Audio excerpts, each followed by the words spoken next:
So, hello everyone. Welcome to Bansal Academy. I am Lisha, physics tutor at Bansal Academy.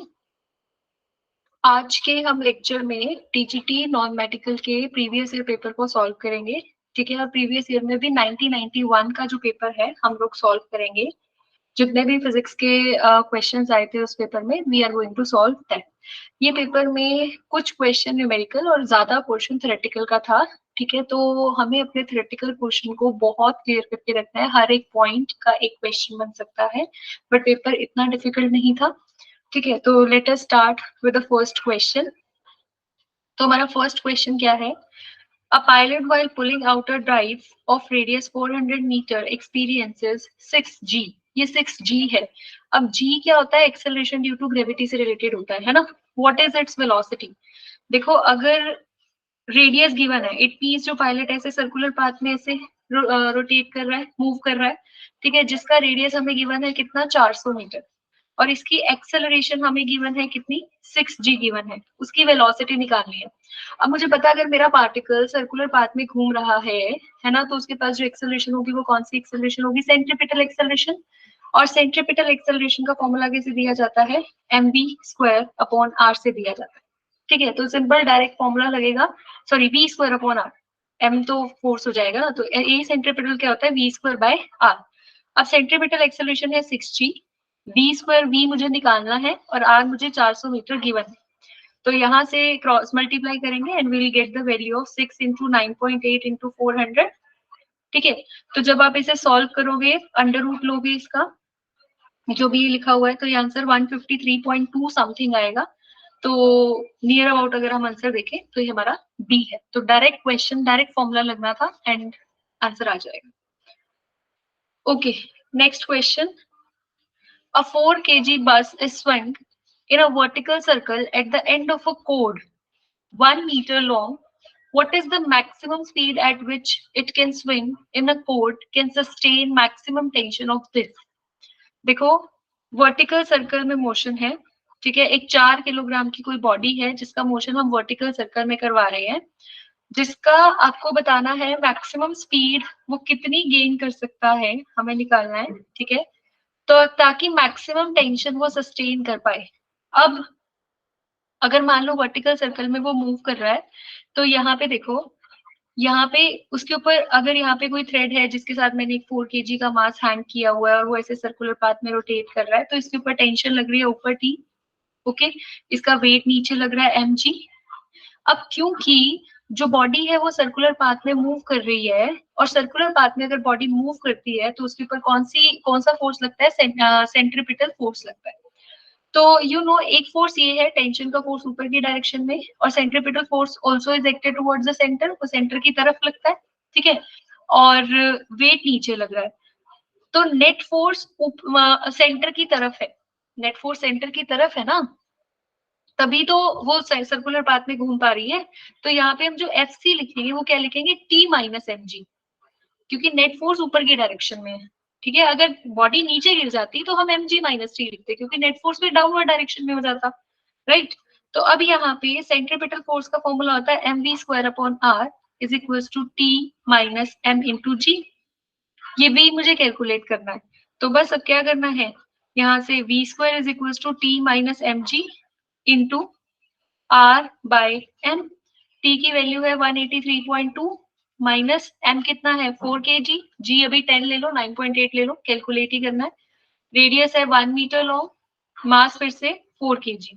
जब हम इसे solve करेंगे, ठीक है, तो ये 6 पॉइंट समथिंग आएगा, but we will go with the nearest one. तो आंसर जो आएगा वो क्या आएगा? ए ऑप्शन आएगा हमारे पास. ठीक है,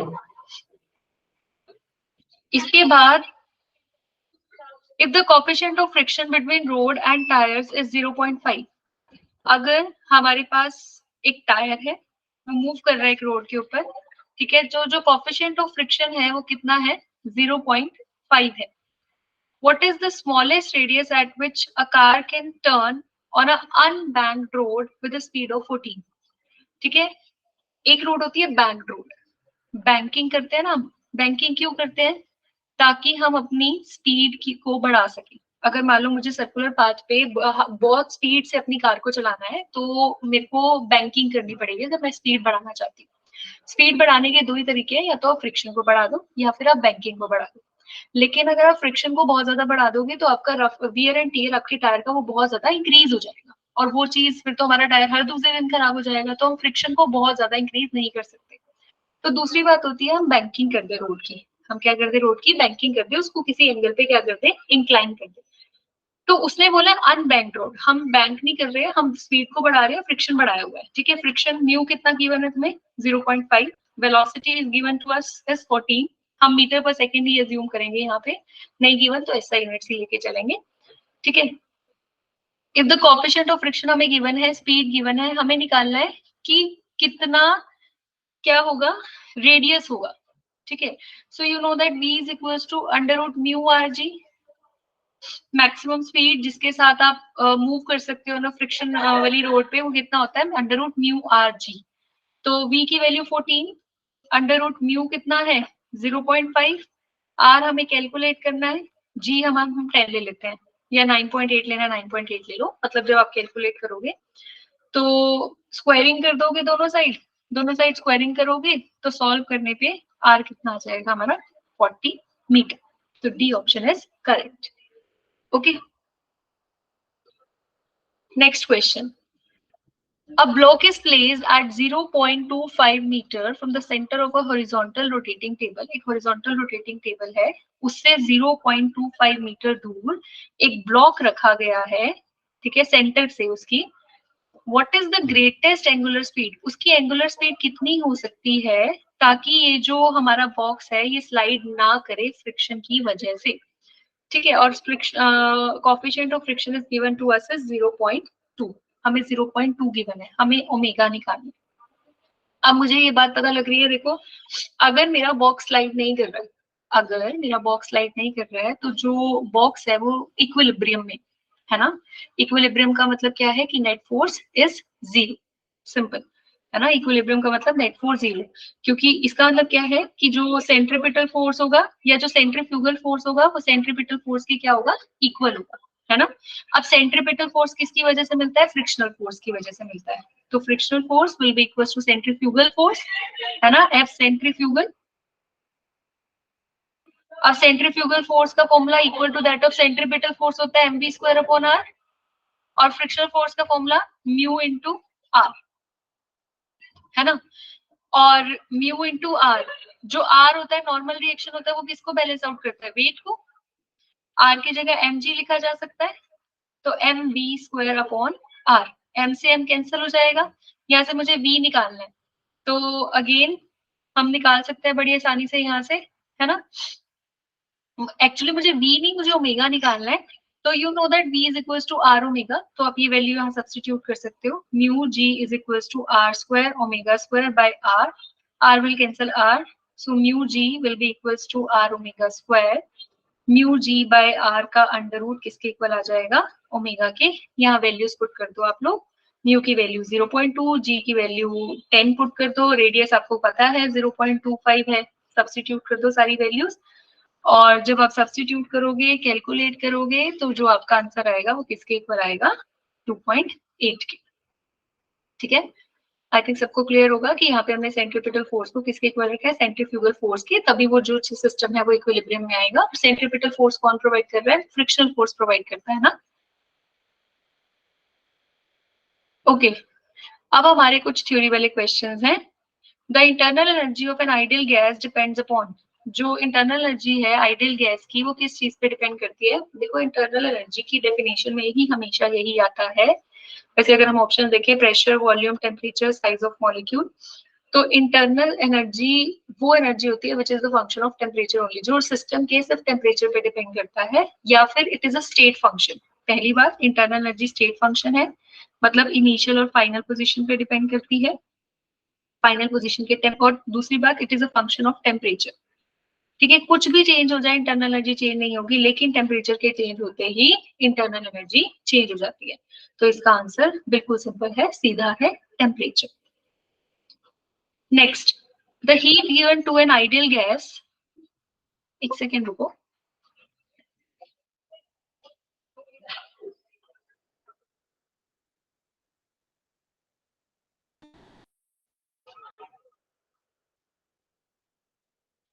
The heat given to an ideal gas in isothermal condition. Isothermal conditions कौन सी होती है? जिसमें टेम्परेचर क्या रहता है? Same. Iso mean same, therm means temperature.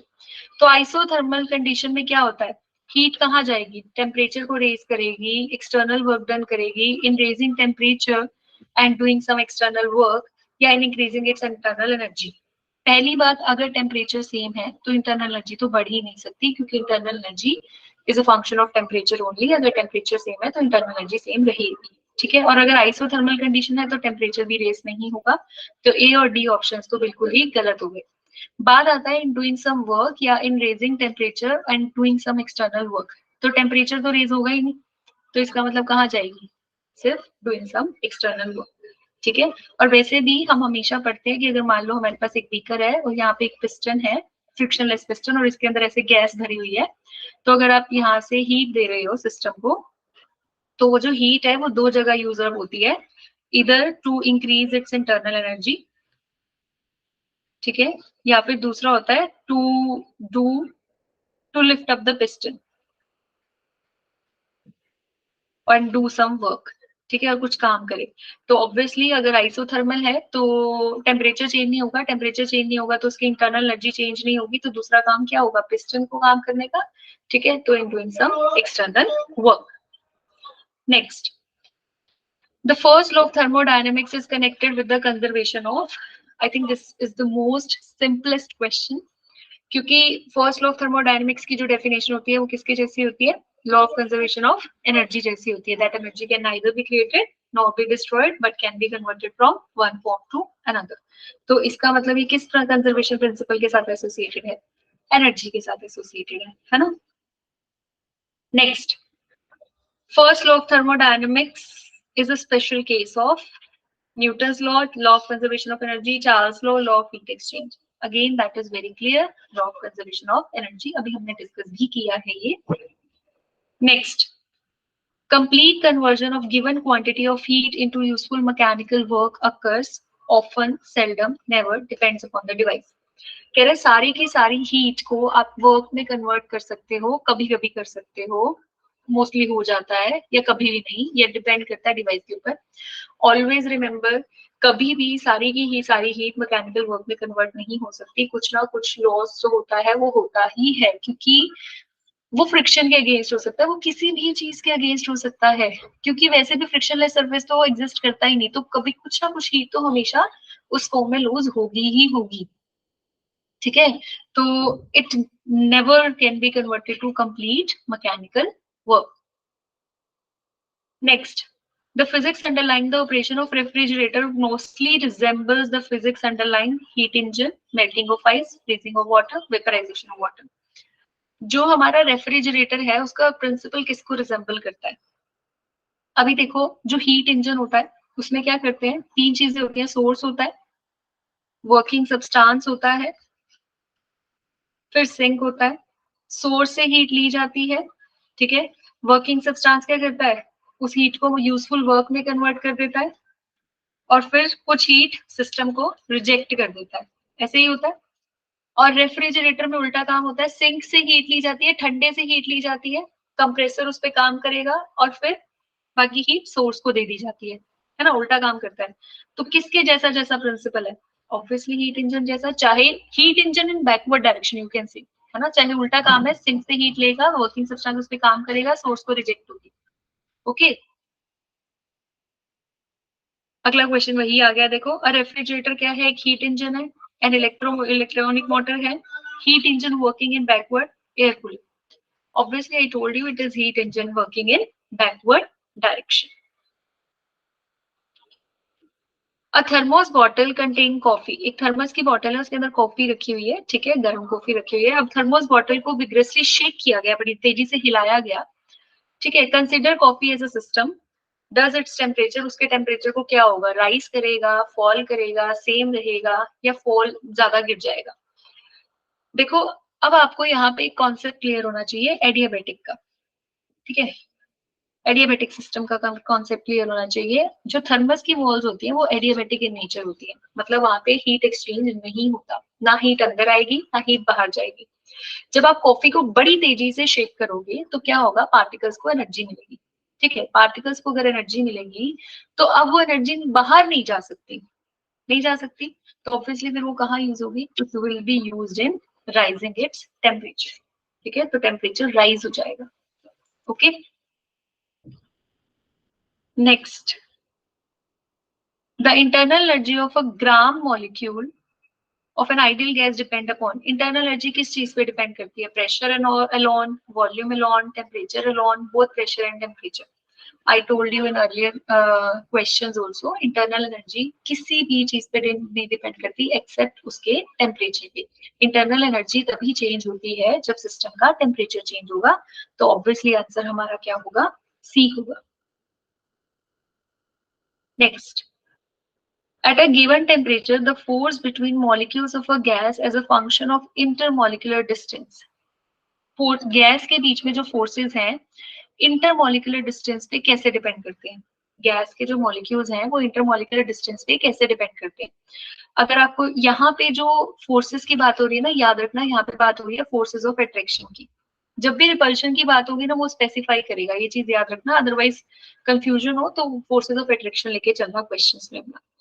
ठीक है, तो दो गैस मॉलिक्यूल के बीच में ये जो फोर्स ऑफ अट्रैक्शन है वो डिस्टेंस पे कैसे डिपेंड करता है। अगर आपको एक कर्व ध्यान हो पोटेंशियल एनर्जी वर्सेस डिस्टेंस का, आपको पता है कि जैसे जैसे डिस्टेंस कम होता जाएगा, एक टाइम आएगा तब तो अट्रैक्शन के फोर्सेस मैक्सिमम हो जाएंगे, और जब डिस्टेंस बहुत कम हो जाएगा तो उनके बीच में रिपल्सिव फोर्सेस बहुत ज्यादा बढ़ जाते हैं। ऐसे ही होता है ना, रिपल्सिव फोर्सेस बहुत ज्यादा बढ़ जाते हैं। आई थिंक हम सबको क्लियर है कि अगर एनर्जी का साइन नेगेटिव है तो वहां पर फोर्सेस कैसे हैं, अट्रैक्टिव नेचर के हैं, और अगर एनर्जी हमारी पॉजिटिव है इट मींस फोर्सेस वहां पे रिपल्सिव नेचर के। तो यहाँ पे आपको डायग्राम में बड़ी क्लियरली दिख रहा है, यहाँ पे नेगेटिव में मैक्सिमम हो रहा है, मतलब यहाँ पे फोर्सेस मैक्सिमम अट्रैक्टिव है, और जब एनर्जी पॉजिटिव होती जा रही है इसका मतलब यहाँ पे जो फोर्सेस है वो रिपल्सिव नेचर की। अब यहाँ पे ये बोला है कि फोर्स जो है वो इंटरमोलिकुलर डिस्टेंस पे कैसे डिपेंड कर रहा है।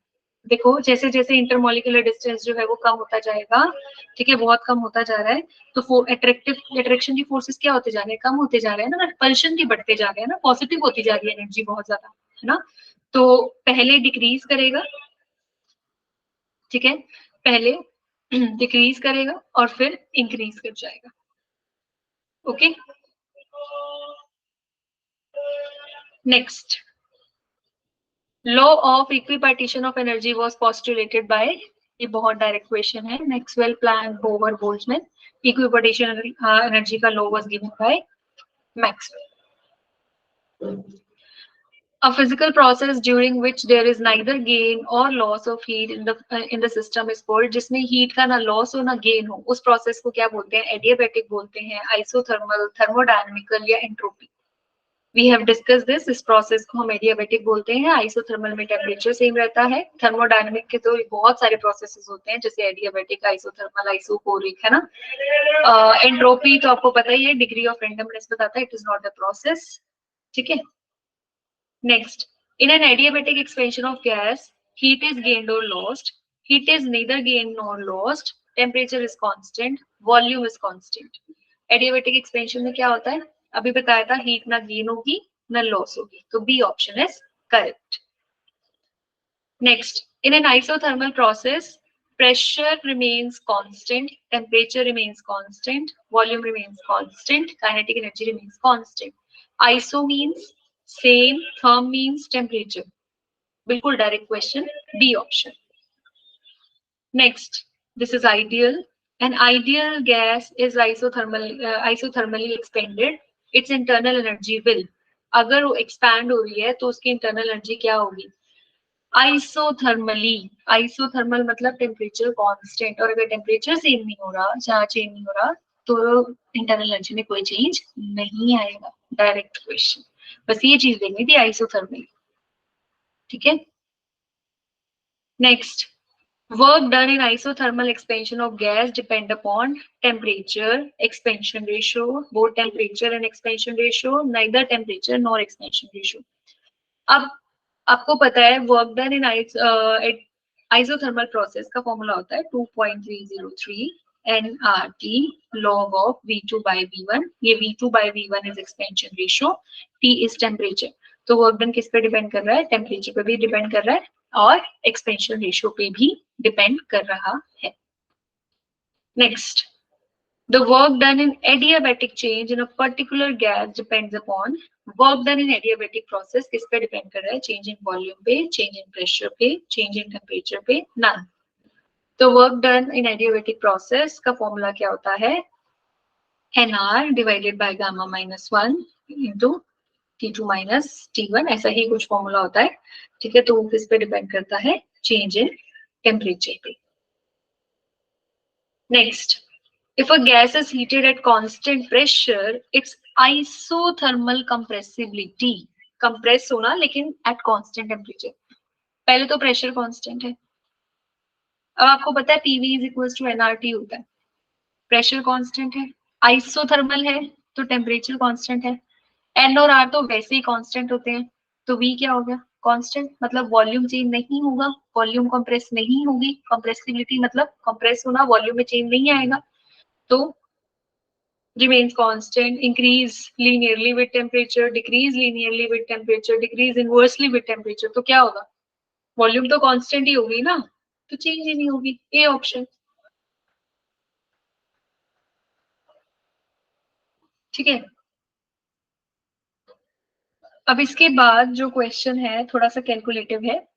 What is the maximum speed of car passing over a bridge in the form of a circle? Circle की फॉर्म में एक ब्रिज. ठीक है, और जिसका रेडियस आपको गिवन है 20 मीटर है, so that car does not leave the ground eight highest point. Car जो है वो हाईएस्ट पॉइंट पे लीव ना करे.